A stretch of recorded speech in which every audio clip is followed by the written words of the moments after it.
Council colleagues, there's clear evidence that our mental and physical health depends on the quality of the quality of the homes and the communities we live in. And I'm sure you'll be aware, just from looking at the planning applications in your own ward, that there are far too many examples of the wrong type of housing being built to the wrong standards and in the wrong places.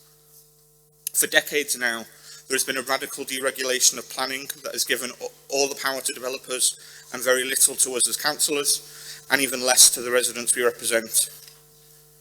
It's also staggering, in the face of the increasing levels of public outrage about the planning system, that this current government is even considering further deregulation of planning, which will give councillors and residents even less say than we have now.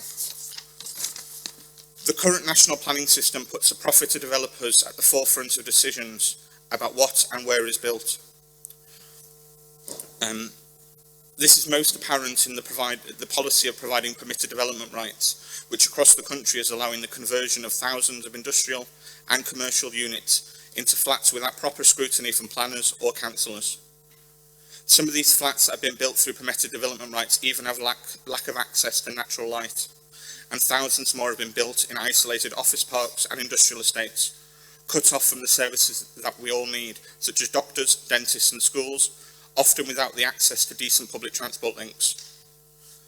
Industrial estates and office parks are not designed to be healthy environments for people to live, and they are especially unsuitable places for children to grow up in. Instead of parks, they have car parks. Instead of trees, concrete. And often, the least well off in our society are the ones that find themselves living here. To quote the Town and Country Planning Association, we are building the slums of the future. The consequences of these bad planning policies on people's health will be with us for decades. The purpose of this motion is to embed the Healthy Homes principle written by the Town and Country Planning Association into the emerging local plan. For anyone that doesn't know, the Town and Country Planning Association are an independent charity founded by the creators of the Garden City movement, and they aim to ensure that places we live are created for the common good. These Healthy Homes principles seek to ensure that as a society, we create homes, places and communities which everyone can thrive. These principles will allow us as a planning authority to take a whole new approach to planning and housing, an approach where human health and well-being are priorities, and create strong, vibrant and resilient communities is the ultimate goal. These principles are designed to address the impact that bad planning has on the welfare of our residents and will improve the quality of residents' lives, particularly those on low incomes. By doing this, it will also generate major savings for the healthcare system, a system that we know is already struggling. There is overwhelming evidence of the relationship between people's mental and physical health and the designs of their homes and neighbourhoods. The principles are listed in the motion, and I would argue they aren't controversial. All new homes must be safe in relation to the risk of fire. This one really should be an obvious one, but we only have to look at the Grenfell fire disaster and the cladding crisis to see that even this basic principle isn't embedded in our national approach to planning or housing. All main living areas and bedrooms of a new dwelling must have access to natural light. Again, you'd think this is the most obvious. But as I said earlier, thousands of homes across the country have already been built under permitted development rights without windows. All new homes must be designed to provide year-round thermal comfort for inhabitants. 2022 is already being called the year of the squeeze, with energy prices being a real concern for thousands of residents across Bradford District. Combined with the climate crisis we're already finding ourselves in the middle of, this problem isn't going to go away.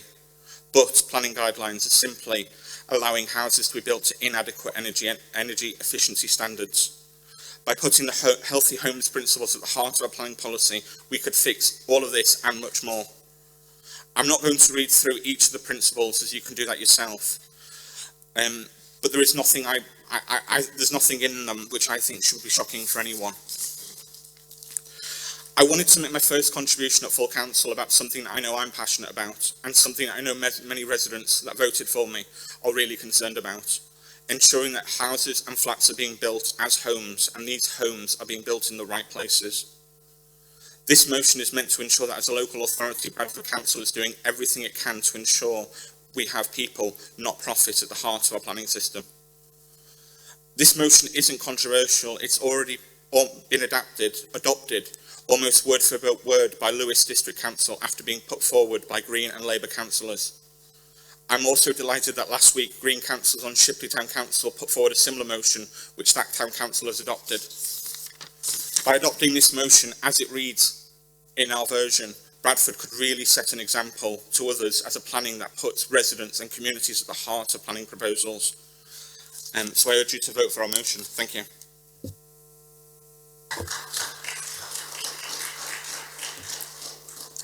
Thank you, Councillor Edwards. Councillor Davis. Thank you, Lord Mayor.